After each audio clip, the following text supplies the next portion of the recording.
Makes us think there's too much. I didn't notice, it's not following a road apparently.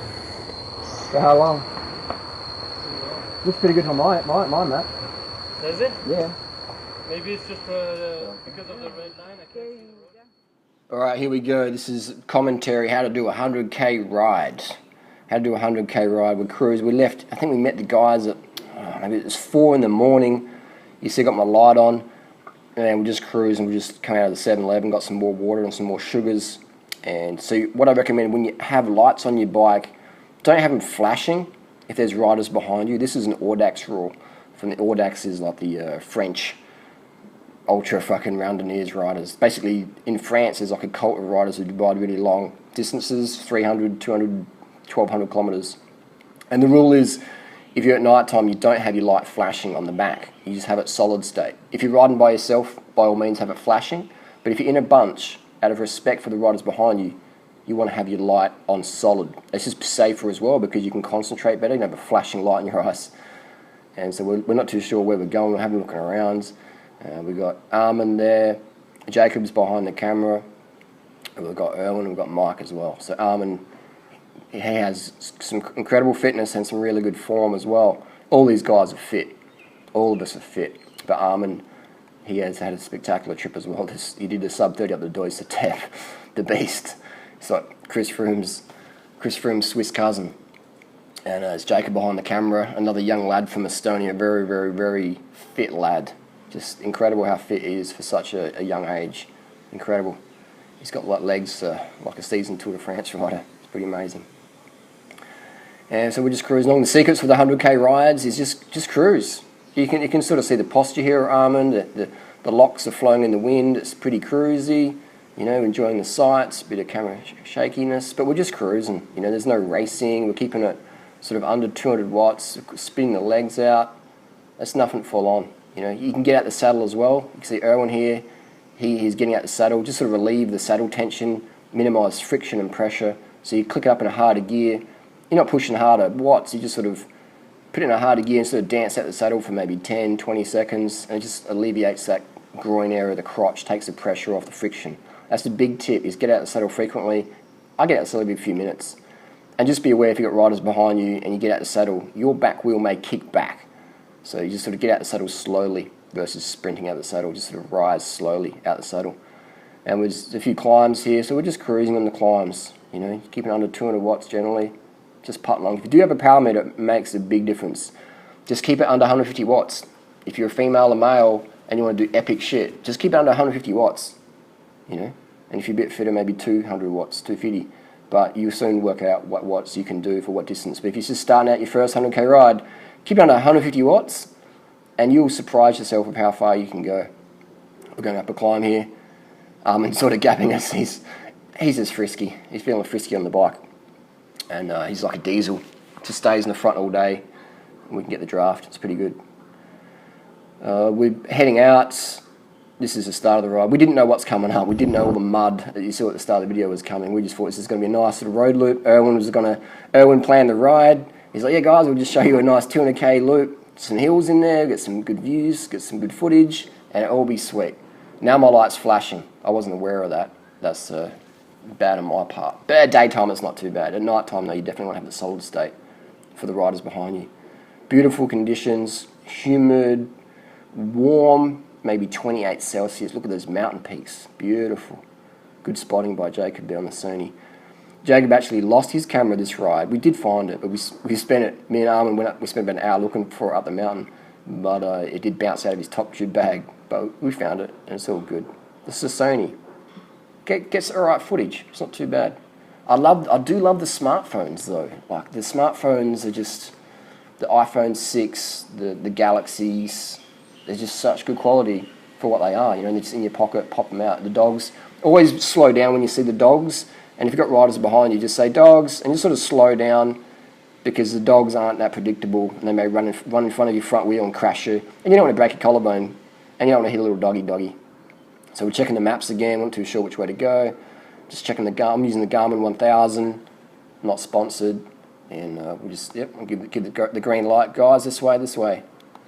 So it's very very green in Thailand, very safe, not much traffic on this road, and the drivers are quite respectful. I really do enjoy Thailand. No road rage. You don't get road rage in Thailand. I mean, it's very extremely rare. You'd have to be asking for it, begging for it, really. Quite rare compared to Australia. And we're going up a little climb here. We've got that jagged peaks, wild bananas. This is quite steep as well. It looks not that steep, but it is quite steep. It just kicks up. Concrete. Whenever the road's concrete, you know it's steep because the tarmac just cracks. Yeah, Jacob's doing it easy. Mouth closed. Just easy. Going up there, up the climb. Yeah, the concrete. They use concrete because concrete cracks less than tarmac. If they'd use tarmac, apparently, that's what I hear. Maybe if it's road engineers, they can add a bit more information. But apparently, if they use tarmac, it cracks a lot easier. So the concrete's a bit more flexible. Apparently, I always thought the other ones, but that's very common in Thailand to have concrete roads on the steep, ragged, jagged cliffs. This would be great for the drone, wouldn't it? I have to come back with the drone. My drone is actually DHL sort of fucked it up. It's bouncing between Thailand and Australia as we speak. So hopefully I'll have the drone. We wait a few weeks. First world problems. And but beautiful out here. Really, really nice. Really nice. Just quite epic. The camera doesn't really do it justice. You have to come out. This is the Changdao Loop. Big leg shot there. Sexy. No money, no honey. And beautiful climb, quite steep. And kicks up again. See the cracks in the concrete there? So if that was tarmac, it'd be more cracked, apparently. Road engineers, chime in down below. Beautiful climb, the Changdao Loop. If you're in Chiang Mai, check out the Changdao. We were aware of this loop by a few riders. Griff, I think he lined it up a few weeks beforehand, and we thought we'll try a similar loop but a different loop. And we got the muddy version. It was really good. But it's so cool, man. I love how our community's just grown so much with legit people who are seeking adventure, seeking contribution, carving the fuck up, getting it done, enjoying the lean lifestyle. And there's some cows here.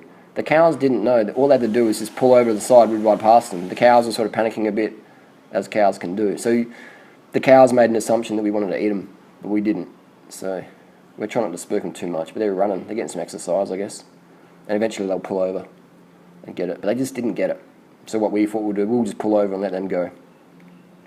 We'll pull over, let them get ahead and get around. So the 100k rides, there's more cows. I would recommend just, if you're going to stop, don't stop for more than a couple of minutes. You know, eat and drink on the bike, and just always be paying attention. You know, be paying attention to the road because there might be cows, there might be dogs, there might be cracks in the pavement. Keep it under 150 watts. Watch out for traffic, and just relax, man. Just relax. Get out the saddle frequently, and start with do a 50k ride. And then maybe do a 75k ride the next weekend, and then the weekend after that, do the 100k, And then you can, why not add a 25k's per week? And the weekend after that, do 125. You'll surprise yourself, especially if you're eating and drinking enough and pissing clear every 2 or 3 hours. You can ride a long way. Go to bed at 8, 9 p.m. on average. If you get a late night here and there, it's all right, but just get out there and do it and just pace yourself. But under 150 watts. You'll surprise yourself how far you can go. And these cows just didn't get it, so we're just like, what do we do? I guess I got some exercise. They weren't panicking too much. They're just sort of, spooked. The cows, but they can run pretty fast, man. They're pretty fast little cows. But we were just sort of waiting for them to get an opening and head on off. Because if you charge past them, then they might just veer right into you, and then you pop in your collarbone and the cows gore you to death, and it's not really that fun on Strava. Gored to death on Strava. Green as you could really throw bodies in here. No one's going to find the body. If you got any bodies to stash, Changdao Loop, definitely. And again, pay attention in Thailand. I wouldn't hook the corners. See the greenage on the road, like the moss, really slippery. It can get really slippery. So you want to be careful down there. This is where Jacob lost his camera, but they found it, and we were up the hill looking for it. But it was all good. It was all extra training, and the guys got to bond and chill out and hang out, and it was just a good day.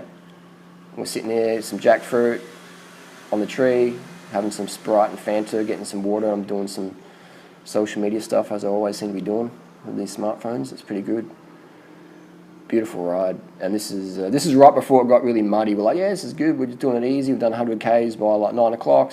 No worries. We'll be back for lunch. We got back at like 7, 8 o'clock that night. It was pretty epic. But it was just one of those days you're never going to forget, man. The rides where you bite off more than you can chew and keep going, they're the rides you remember forever. This was definitely, I reckon, the hardest 200K ride I've ever done, because it was just, didn't know how long this muddy road was going to go for, you know? Wasn't just for, I'll be another couple of Ks, and it just kept going and going and going. And it took us like 4 hours or something to do 23K. It was really beautiful. It was very, it was good. First world problems, end of the day. But get out there, carb the fuck up, get it done. 150 watts or less, go all day. We just cross this river, we'll be alright.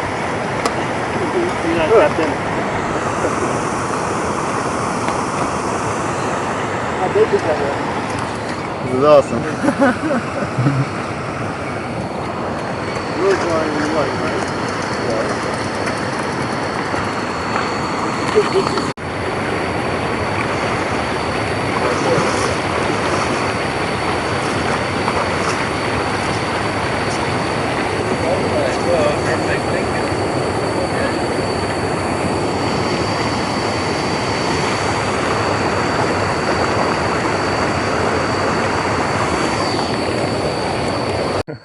This just got really fucking interesting, and they do not look happy. They don't want any bullshit.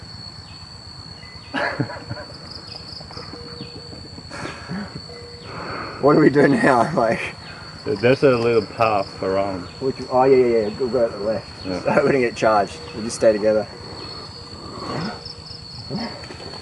There's no. Work out.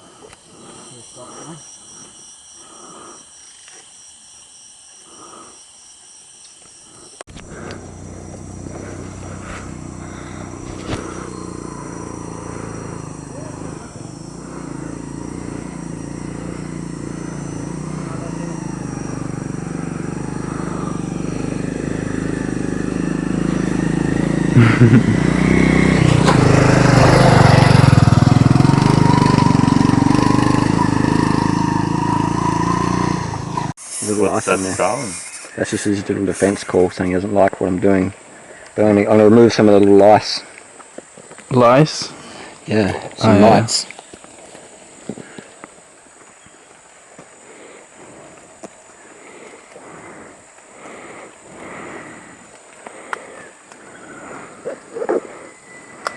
Oh, that's all right.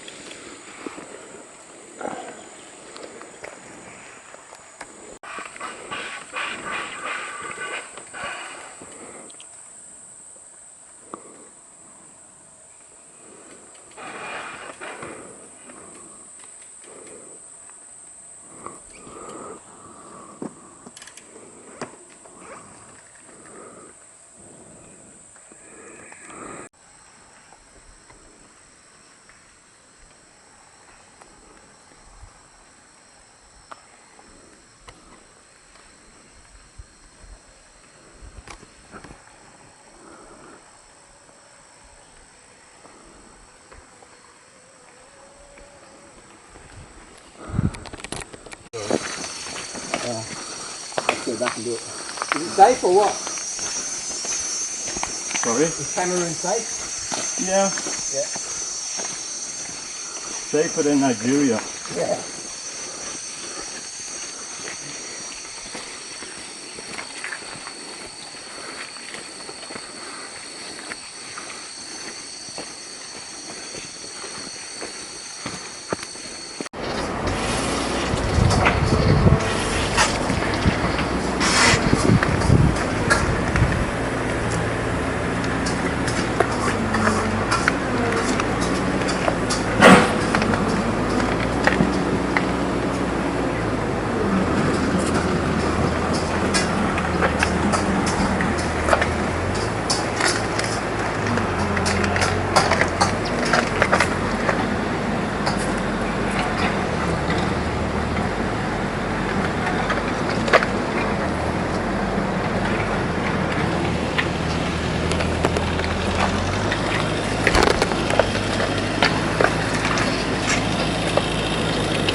How's Mike?